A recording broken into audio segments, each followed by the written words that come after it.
Hey everyone, how's it going? So I want to show you something here about parts failure, okay?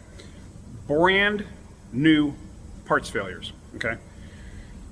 And it's costly, okay? This is why people, they want to supply their own parts. And this is why, if you want to, you're responsible. And this stuff happens, and I want to show you. This is on us, but we deal with the parts stores, so they're going to cover it. If you like what you're seeing, please hit that like button. Please subscribe. Tell your friends about it too. If you want to share these videos, I'd appreciate it. And if you look down in the description, I have links to Amazon products. If you can give something a click there, it really helps me out. It's what keeps this channel alive, basically. So what I want to show you is this. I have this 2016, I think it is, or 2016, 2018 Volkswagen Rabbit GTI, or Volkswagen GTI, whatever they want to call these things. It's a front wheel drive. It's not an all wheel drive or anything like that. And customer smoked the clutch. Okay, happens. What are you going to do? Well, let me show you the old clutch. So here it is. Here is the old clutch. Here's the old flywheel. Okay, here's the old flywheel, and you can see they heat checked it and everything else. That's how the clutch came out. Totally wiped it out. Here's the pressure plate. You can see it's all heat checked and everything else. Okay. Kind of what's expected, especially for a vehicle that you had to push inside because it would not move. We get a new flywheel, and it's a dual mass flywheel. That's what these are called, dual mass. Okay, like the outer portion here, see it? Okay, that's a dual mass flywheel. All right. So we get a new flywheel. You can't resurface these. I don't care what people say they can. I would never trust it because there's deflection in there and you would never get it exactly right. So we got a new clutch set up with a pressure plate, disc, throw out bearing, and a new flywheel. Jaden installed it, road tested it, everything was fine. Customer picks it up, drives it for not even a day, and comes back and says, there's something wrong. Okay, get in it, can't get it in reverse, can't get it in first. It's like when you hit the clutch and you try to put it in gear, like if you try to put it in first, you could feel the vehicle want to creep forward a little bit. It's like, the clutch isn't releasing all the way. All right. Shut it off, you could put it in gear, and then start it up, and like you could just feel it. It's like not enough to even make the vehicle move, but it makes it like move a little bit, like an automatic when you have that fluid coupling and it makes it want to move a little bit, even though you're in park. You know what I'm talking about? You older guys will know exactly what I'm talking about. So, all right, that's what it felt like. Okay. Maybe there's some air in the system or whatever. I drove it too, and I thought it was fine. So we go ahead and we bleed the clutch 6 ways to Sunday. Exactly the same. No change whatsoever. Okay? We try pressure bleeding it. We try vacuum bleeding it. We try reverse pressure bleeding it, which means pressure bleeding it through the bleeder at the slave cylinder up through the master cylinder. Okay, tried bleeding it that way. No change whatsoever. Okay, all right. We're gonna have to tear this thing apart again. Something's wrong. What's wrong with it? Don't know. All right. So Jaden gets this thing all apart. Okay. Now on these, here you can see this. You have to take the cradle out.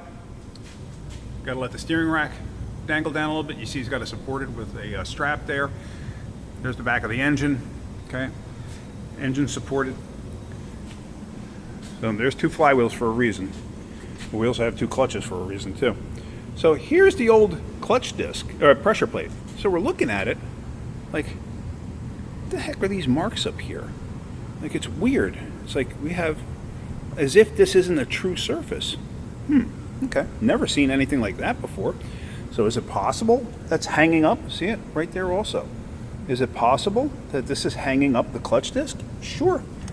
So now, if you look at the disc, here, you see how it's kind of polished up the edge? See that? But not the center? Like, okay, that is weird. All right. So then we go, this is a brand new flywheel here. This is the brand new flywheel we just installed. Let me go get a tripod so you can actually see what I'm about to show you. Hang on one second. So here is the flywheel, and these are, like I said, it's a dual mass, so the center section here is separate from the outer section. I've never disassembled one of these, and maybe I should actually take the old one apart just to see what it looks like, because I'm really curious myself. I've never had one apart to really know. You see how that moves? But listen to it.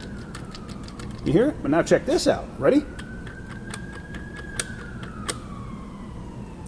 We got wee-woos in the background. Look at the deflection in this. Can you hear it too?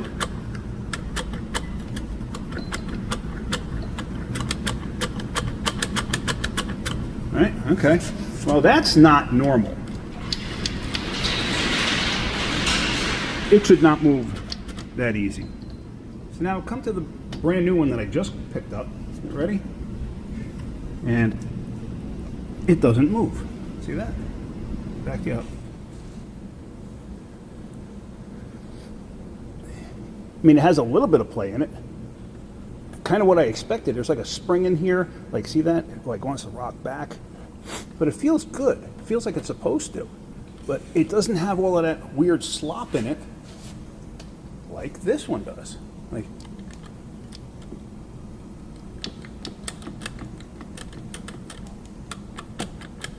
that's just bizarre. I've never seen anything like that. So exactly what happened, I don't know. I don't know, but that is definitely a problem. Wee-woos. So, yay, we get to do this clutch again. Now the problem is, like I said, we'd rather the car be gone and back to the customer, because now you have an irritated customer. So, you know, who wins in a situation like this? Do we get paid exactly twice? No, no. Usually when we deal with a parts store, we have a limit. Now, if you supplied the part, you'd be up the creek without a paddle, because you'd have to pay us again. And I've explained that to you before. It happens. What are you going to do? So, but yeah, this is, just drooled on myself.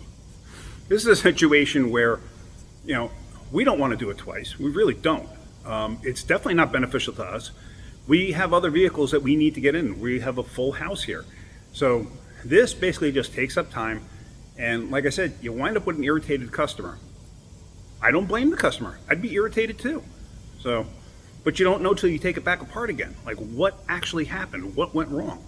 You just don't know till you take it apart. So brand new parts failures. What are you going to do? All right, well, I hope you got something out of that.